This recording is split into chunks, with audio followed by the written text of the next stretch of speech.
देखिए, आज तो जो देश में परिस्थितियां हैं और जो आपके संसदीय क्षेत्र में परिस्थितियां हैं, इनको समझना बहुत ज़रूरी है। आज आपके सांसद भाजपा के हैं, सरकार प्रदेश में भाजपा की है और केंद्र में भी भाजपा की सरकार है। ठीक है, तो लगभग आप देखिए कि वही स्थिति है जो एक ज़माने में जब मेरे पिताजी आपके सांसद होते थे तो हमारी सरकार केंद्र में भी थी, प्रदेश में भी थी।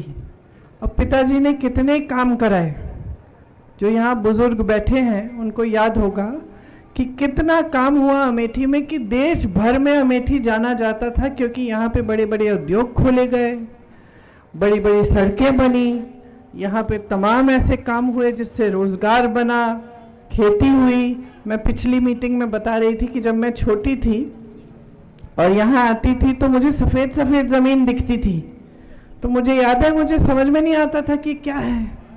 बुजुर्गों को याद होगा, मैं पिताजी से पूछती थी कि ये ज़मीन सफ़ेद कैसे हो गई है, पहली बार देखी है। यहाँ तमाम ज़मीन ऊसड़ होती थी, उस ऊसड़ ज़मीन को हरा भरा करने के लिए काम भी मेरे पिताजी ने कराया कि किस तरह से यहाँ की ज़मीन उपजाऊ होगी, यहाँ हरियाली आएगी। आज जब हम यहाँ घूमते हैं तो सारा हरा भरा दिखता है। तो मैं क्यों कह रही हूँ ये बात, क्योंकि समझने वाली बात यह है कि अगर नीति नियत ठीक होती है नेता की, किसी राजनीतिक दल की, तो बहुत सारा काम हो सकता है। लेकिन आज आपकी जो परिस्थितियां हैं वो क्या है? बहनें बैठी हैं, दुकान जाती हैं कुछ खरीदने के लिए, आधे सामान छोड़ आती हैं कि चलो कोई बात नहीं, ये इतना ज़रूरी नहीं है, अगली बार ले लेंगे। आज जो ज़रूरी है वही खरीदेंगे, क्योंकि महंगाई इतनी है, सब कुछ महंगा है। मिट्टी के तेल, चीनी, आपको बोला गया था 13 रुपए किलो मिलेगी, मिलती है? चीनी तो मिल ही नहीं रही है, मिट्टी का तेल मिल ही नहीं रहा है।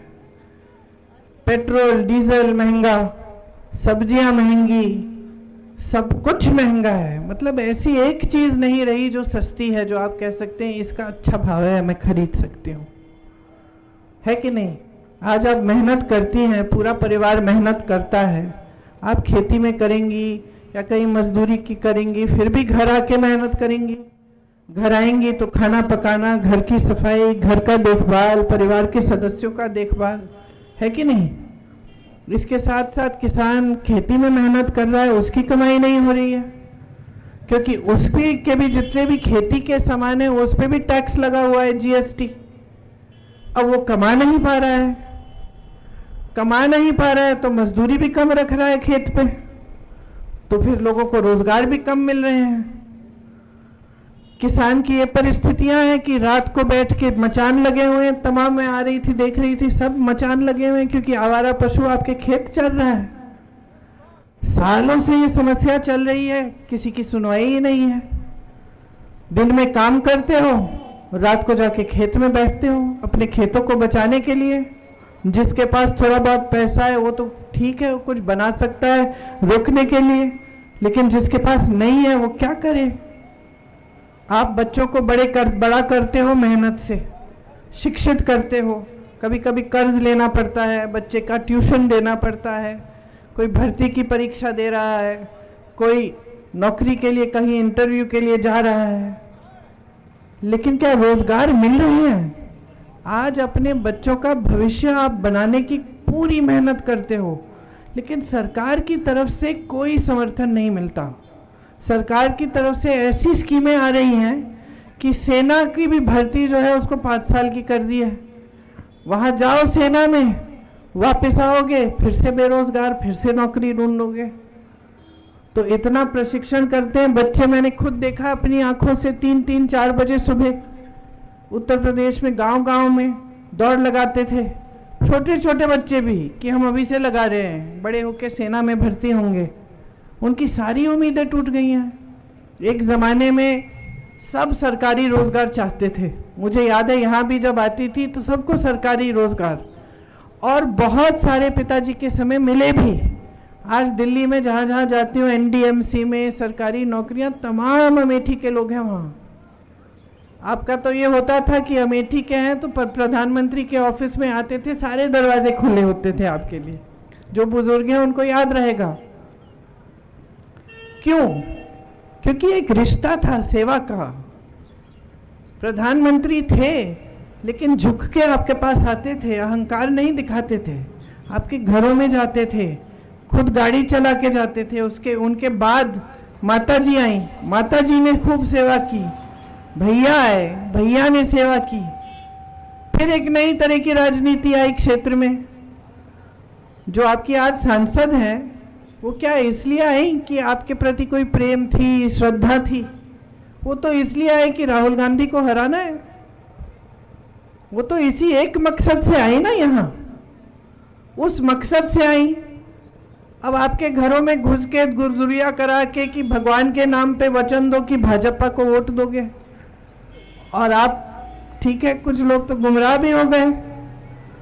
लेकिन समझने वाली बात यह है ना कि अगर आपके लिए वाकई कोई नेता काम कर रहा है तो भगवान के नाम पे वोट मांगेगा कि अपने काम के नाम पे वोट मांगेगा? हम लोग पिताजी के समय, माताजी के समय, भैया के समय यहाँ आते थे प्रचार करने, तो हम भगवान के नाम से वोट नहीं मांगते थे, हम काम से वोट मांगते थे। हम कहते थे कि हमने ये काम किए हैं, ये सड़क बनाई है, ये बिजली के खंभे लगवाए हैं, आपके यहाँ इंडिया मार्क 1 लगवाया है, पाठशाला खुलवाया है, रोजगार दिलवाए हैं, बड़े बड़े उद्योग लाए हैं। और फिर हम कहते थे कि हमें और काम करना है आपके लिए। यही सही राजनीति होती है। गलत तरह की राजनीति आपके जज्बातों का इस्तेमाल करती है और उससे सिर्फ नेता का फायदा होता है, क्योंकि नेता अपने लिए ये परिस्थिति बना देता है कि भैया मुझे काम करने की जरूरत है नहीं, चुनाव आएगा कोई काम तो पूछेगा नहीं मेरा, मैं तो धर्म का नाम लूंगा, जाति का नाम लूंगा, वोट मिल जाएगा। तो नेता की जवाबदेही तो खत्म हो गई आपके प्रति। समझ रहे हैं? कल आप मुझे बोलोगे कि चाहे कुछ भी कर लो, धर्म के नाम पे मैं तुम्हें वोट दे दूंगा या दे दूंगी, तो मैं फिर काम क्यों करूं? आपकी सड़कें क्यों बनाऊंगी? आपके यहाँ बिजली क्यों लाऊंगी? मुझे तो मालूम है कि वैसे भी मुझे वोट मिलना है ना? इसीलिए ये राजनीति आगे बढ़ रही है, क्योंकि आपके जज्बात धर्म से जुड़े हैं। हम सब हिंदुस्तानी जितने भी लोग हैं, हम सब धार्मिक हैं, सबके लिए भगवान प्यारे हैं, धर्म प्यारा है। लेकिन धर्म का राजनीति के लिए इस्तेमाल गलत होता है। धर्म के नाम पे सत्ता लो जनता से, फिर काम ना करो, ये कौन सी बात हुई? 10 सालों से भाजपा की सरकार रही है, केंद्र में भी रही है, प्रदेश में भी लंबे समय से रही है। क्या किया है आपके लिए? आपके जीवन में तरक्की आई है, रोजगार दिए हैं, महंगाई कम की है, कमाई हो रही है खेती से, जितने बड़े बड़े वादे किए थे वो पूरे किए हैं? कुछ नहीं किया, बल्कि ऊपर से कह रहे हैं हम संविधान को बदलेंगे। संविधान को बदलने का क्या मतलब है? संविधान क्या देता है आपको मालूम है? सबसे पहले तो वोट का अधिकार देता है, भोजन का अधिकार देता है, शिक्षा का अधिकार देता है, आलोचना करने का अधिकार देता है, आंदोलन करने का अधिकार देता है। आपको नाराजगी है किसी बात से कि आपको लग रहा है कोई नीति गलत है, आप आंदोलन कर सकते हो। आपको आवाज उठाने का अधिकार देता है। संविधान आपको आरक्षण देता है। तो बदलने का क्या मतलब है? आपके आरक्षण लेना चाहते हैं, आपके अधिकारों को कम करना चाहते हैं, कमजोर करना चाहते हैं, चाहते हैं कि वो किसी भी हालत में सत्ता में रहें और आप गरीबी की दलदल में ही फंसे रहें। क्योंकि जब तक गरीब रहोगे, जब तक अशिक्षित रहोगे, जब तक बेरोजगार रहोगे, तब तक आपको गुमराह करते रहेंगे ये लोग। और हम उसका विपरीत चाहते हैं। हम चाहते हैं आप मजबूत बने, हम चाहते हैं कि आपका भविष्य उज्जवल बने, आप आत्मनिर्भर बनो। इनकी नीतियां देखो, हमने हम कानून लाए थे। भोजन का जो अधिकार है कांग्रेस पार्टी लाई थी कि हर देशवासी का अधिकार होगा, कम से कम 5-6 बोरी का किलो का राशन आपको मिलना चाहिए, ये अधिकार है। आज की नीति देखिए, लो 5 किलो राशन लो और बस मुंह बंद करो, इसके अलावा कुछ नहीं मिलेगा। ये तो आपका अधिकार बनाया था कानून में हमने कि आपको ये मिलना ही है। अब उस पे उन्होंने अपनी फोटो चिपका दी मोदी जी ने और दे रहे हैं आपको। उसके अलावा आपको अपने पैरों पे खड़े होने के लिए क्या दे रहे हैं? आप नौजवान हो, कल मैं आपसे बोलूं मैं 5 किलो राशन पकड़ा रही हूं, एक तरफ या तुम बताओ, या तो 5 किलो राशन लोगे या रोजगार लोगे, कौन सा लोगे? कौन सा? क्यों? क्योंकि 5 किलो राशन से तो निर्भर बनोगे, जैसे ही वो राशन खत्म होगा फिर से कतार में खड़े हो जाओगे और राशन दो। लेकिन रोजगार मिलेगा तो भविष्य बनेगा तुम्हारा। तो रोजगार देना, आपके लिए मौके खोलने कि आप शिक्षित हो, आपको रोजगार मिले, आप कमा पाओ, ये तो सरकार का दायित्व है। लेकिन सरकार कर नहीं रही है। आते हैं मंच पे बड़े बड़े नेता, इनके प्रधानमंत्री जैसे नेता, और फिजूल की बातें कर रहे हैं, कह रहे हैं कि कांग्रेस पार्टी धर्म के विरोधी है, कांग्रेस पार्टी आपके भैंस चुराएगी, आपके गहने चुराएगी। कैसी बातें हैं ये? बकवास की बातें हैं। प्रधानमंत्री को खुद एहसास नहीं हो रहा है कि 10 सालों से सत्ता में रहे हैं, दुनिया के सबसे बड़े नेता कहलाए जाते हैं, भाजपा के बाकी नेता कहते हैं कि मोदी जी जैसा कोई नेता ही नहीं रहा, और अपना काम का हिसाब नहीं दे सकते। ये नहीं कह सकते कि क्या किया है देश के लिए। बड़े बड़े खरबपतियों के 16 लाख करोड़ इन्होंने माफ किए हैं। एक किसान का कर्ज माफ किया हो तो बताइए। उत्तर प्रदेश का किसान 1 लाख रुपए के लिए आत्महत्या कर रहा है। बेटी की शादी होती है, कर्ज लेना पड़ता है। बच्चों को परीक्षा देनी है, कर्ज लेना पड़ता है ट्यूशन को देने के लिए। कि कोई बीमार पड़ता है, कर्ज लेना पड़ता है, और उसके लिए एक पैसा नहीं। जब कांग्रेस पार्टी कहती है हम आपके किसानों के कर्ज माफ करना चाहते हैं, भाजपा के नेता कहते हैं कि ये लोग झूठ बोल रहे हैं, अर्थव्यवस्था में पैसे नहीं है।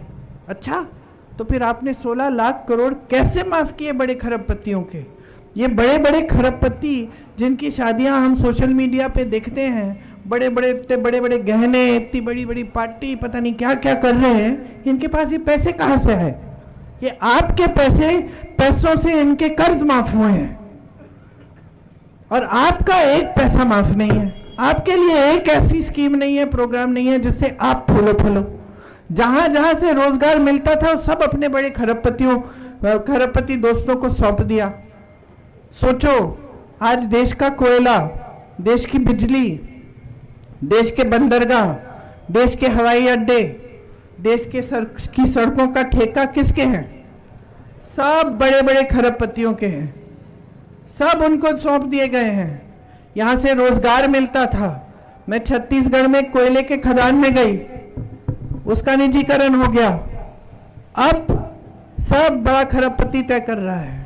पहले सरकार तय करती थी आपके बारे में सोच के, आपकी मजदूरी, आपका वेतन, आपकी सुरक्षा। तो निजीकरण अपने आप खराब नहीं है, लेकिन खराब बात यह है कि आप देश की सारी संपत्ति उठा के 4-5 लोगों को दे रहे हो, कर्ज माफ कर रहे हो उनका, और गरीब को दलदल में छोड़ रहे हो, और उसकी मुश्किलें बढ़ती जा रही हैं। ये आवारा पशु की समस्या जो रोज रात को आपके खेत चरे जा रहे हैं, ये समस्या कांग्रेस की सरकार ने हल की। छत्तीसगढ़ में अच्छे गौशालाएं बनाई। छत्तीसगढ़ में किसी से भी पूछ लीजिए, वहां महिलाएं काम करके 60-70 हजार कमा रही थी। जानवरों का दूध गांव में भेजा जा रहा था, उसमें से खोया बन रहा था, मिठाई बन रही थी। सरकार गोबर खरीद रही थी ताकि जानवरों का देखभाल करे जनता, उनकी आमदनी हो, गोबर में से गोबर गैस बनाए और अब वापस आपको मिले। तो एक होती है सरकार की नीति जिसमें देश की संपत्ति वापस देश की जनता के जेब में जाए, और दूसरी नीति इनकी जो नीति है कि आपकी सारी संपत्ति लेके किसी बड़े खरबपति के जेब में दे दी। ये फर्क है हम में और उनमें। ये हमारी नीति, हमारी विचारधारा है, वो उनकी है। उनकी विचारधारा है कि आपको गुमराह करके धर्म के नाम पर, जाति के नाम पर आपसे वोट लें। हमारी विचारधारा है कि हम अपने काम पर वोट लेंगे, हम आपका विकास करके दिखाएंगे। यही विचारधारा, यही परंपरा यहाँ पे कायम रही बहुत सालों के लिए। मेरे परिवार के सदस्यों ने अगर आपके साथ एक रिश्ता जोड़ा तो एक आदर का रिश्ता था, प्रेम का रिश्ता था, श्रद्धा का रिश्ता था। सिर्फ आपकी तरफ से हमारे लिए नहीं, हम आपकी श्रद्धा करते हैं। भैया हारे चुनाव, कोरोना आया, लेकिन भैया ने जैसे ही कोरोना आया और पता चला लॉकडाउन हुआ है, पता चला कि तमाम लोग जो पलायन करके गए हैं उनके लिए कोई साधन नहीं है। मोदी जी ने एक दिन में कह दिया सब कुछ बंद, बस नहीं थी, ट्रेन नहीं थी, दुकानें बंद हो गई थी, तमाम लोग फंस गए थे अलग अलग प्रदेशों में। भैया ने सबसे पहले मुझे कहा कि प्रियंका पता करो अमेठी के लोग कहाँ कहाँ फंसे, उनको घर पहुंचाओ। सांसद नहीं थे आपकी सांसद ने क्या किया नहीं किया मुझे नहीं मालूम। मुझे ये मालूम है कि मेरे भाई हारे, लेकिन फिर भी उनके मन में ये बात थी कि जो अमेठी की जनता है वो अगर संकट में है उसकी मदद करनी है। ये है हमारा रिश्ता, ये रिश्ता कभी टूट नहीं सकता। हमने तमाम लोगों को ढूंढा, गुजरात में, बिहार में, इधर उधर, जहां से हम साधन करवा सकते थे, खाना पहुंचवा सकते थे, हमने किया और घर लाए सही सलामत बहुत सारे लोगों को उस समय। तो ये कहने का मतलब ये है कि हम सेवा करते रहेंगे। आपका समर्थन हमेशा मिला था, पिछले चुनाव में नहीं मिला, फिर भी हमने सेवा की और हम करते रहेंगे।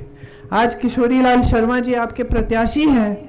इन्होंने कंधा से कंधा मिलाकर मेरे साथ सारे चुनाव लड़े हैं। यहाँ गांव गांव जानते हैं, सब बुजुर्गों को जानते हैं, गांव की समस्याएं जानते हैं। वो जानेंगे कि ये सड़क किसने बनाई और कब बनाई, कि इस गांव में बिजली है कि नहीं है, कब आई, सब कुछ जानते हैं, क्योंकि 40 सालों से आपकी सेवा की है। आपके जैसे हैं, आपके बीच आएंगे, आपसे मिलेंगे, अहंकारी नहीं है। तो हमने इनको इसलिए प्रत्याशी आगे किया है कांग्रेस पार्टी की तरफ से, क्योंकि हम सोचते हैं कि इनसे अच्छा यहाँ के काम कराने के लिए, आपकी समस्याओं को सुनने के लिए कोई और नहीं है। हम अपना रिश्ता आपके साथ कायम रखना चाहते हैं। इस चुनाव में हम कुछ गारंटी लाए हैं, वो आप ही की भलाई के लिए है। आप जानकारी ले सकते हैं कि जिन जिन प्रदेशों में कांग्रेस की सरकार है, हमने जो जो गारंटी दी है वो आज पूरी हो रही है। हमारी सरकारें जहां हैं बहनें, वहां बहनों के खातों में आज भी पैसे डाले जा रहे हैं। हम चाहते हैं कि 8,500 रुपए हर महीने हर गरीब परिवार की सबसे बड़ी महिला के खाते में डाले जाएं। एक साल में पूरे ये 1 लाख रुपए बन जाते हैं। आशा, आंगनवाड़ी और मिड डे मील की महिलाओं के लिए हम चाहते हैं कि आपका मानदेय बढ़ाया जाए। हम केंद्र की तरफ से दुगनी राशि देंगे ताकि आपका मानदेय कम से कम दुगना हो। इसके अलावा जो सरकारी रोजगार हैं उनमें से आधे रोजगार महिलाओं को दिए जाएंगे। जो स्नातक बच्चे हैं उनके लिए हम एक अप्रेंटिसशिप का प्रोग्राम लाएंगे, जिससे 1 लाख रुपए सालाना कमा पाएंगे। जब तक उनकी स्थायी नौकरी न लगे तब तक अपना हुनर भी बनाएंगे और इनको 1 लाख रुपए सालाना भी मिल जाएगा। पेपर लीक के खिलाफ हम कानून लाएंगे, सख्त से सख्त कार्रवाई होगी। 5,000 करोड़ रुपए का फंड आएगा ताकि जो नौजवान अपना कारोबार शुरू करना चाहता है उसके लिए कुछ पैसे हो, सुविधा हो, वो वहां से अपने लिए फंड लेकर कारोबार शुरू कर पाएगा। 30 लाख पद आज मोदी जी की सरकार में खाली पड़े हैं, हम उन पदों को भरेंगे। खेती किसानी के जितने भी सामान हैं जिस पे आज जीएसटी है, उन सबको जीएसटी मुक्त किया जाएगा। न्यूनतम समर्थन मूल्य कानूनी अधिकार बनेगा आपका। अगर आपके खेतों में नुकसान होगा तो कानून आएगा कि 30 दिन के अंदर अंदर आपका पूरा भुगतान होना चाहिए। तो हम आपके लिए काम करना चाहते हैं। ऐसी तमाम स्कीमें हैं जिनसे आपका फायदा होगा। 25 लाख का बीमा, स्वास्थ्य बीमा हमने राजस्थान में लागू किया जब हमारी सरकार थी। अभी कुछ मेरे ख्याल से 6 महीने पहले सरकार बदली, लेकिन 6 महीनों पहले तक हमारी सरकार जब थी तो कोई भी इलाज कराना था 25 लाख के अंदर अंदर मुफ्त होता था। हार्ट के जो मरीज हैं उनकी हार्ट की सर्जरी ऑपरेशन हुआ उनको 1 पैसा नहीं देना पड़ा। तो 25 लाख का स्वास्थ्य बीमा हम पूरे देश में लागू करना चाहते हैं, ताकि 25 लाख का सबका इलाज मुफ्त में हो पाए। ये सब बातें हैं जो हम करना चाह रहे थे आपसे उम्मीद है कि 20 तारीख को जो पहले नंबर पे पहला बटन है, उस पे जो पंजे का निशान है, उसको दबा के आप भारी बहुमत से किशोरी जी को जिताएंगे, ताकि फिर से एक बार सेवा की राजनीति, समर्पण की राजनीति अमेठी में वापस आए। तो आपसे ये उम्मीद है, आशा है कि आप वोट डालने समय मेरी बातों के बारे में सोचेंगे और अपने पूरे विवेक से अपने ही भविष्य के प्रति, अपने ही परिवारों के लिए, अपने आप को सक्षम बनाने के लिए कांग्रेस को वोट देंगे। बहुत बहुत धन्यवाद। जय हिंद। मेरे सपा के भी साथी हमारे साथ हैं आज, क्योंकि इस चुनाव में हमारा गठबंधन है। तो इंडिया गठबंधन एक गठबंधन है तमाम पार्टियों का, जो चाहते हैं कि इस देश में लोकतंत्र बना रहे, कि इस देश में विकास पर आधारित राजनीति चले और सही राजनीति चले। इसीलिए हम सब ये चुनाव इकट्ठा लड़ रहे हैं। धन्यवाद। जय हिंद।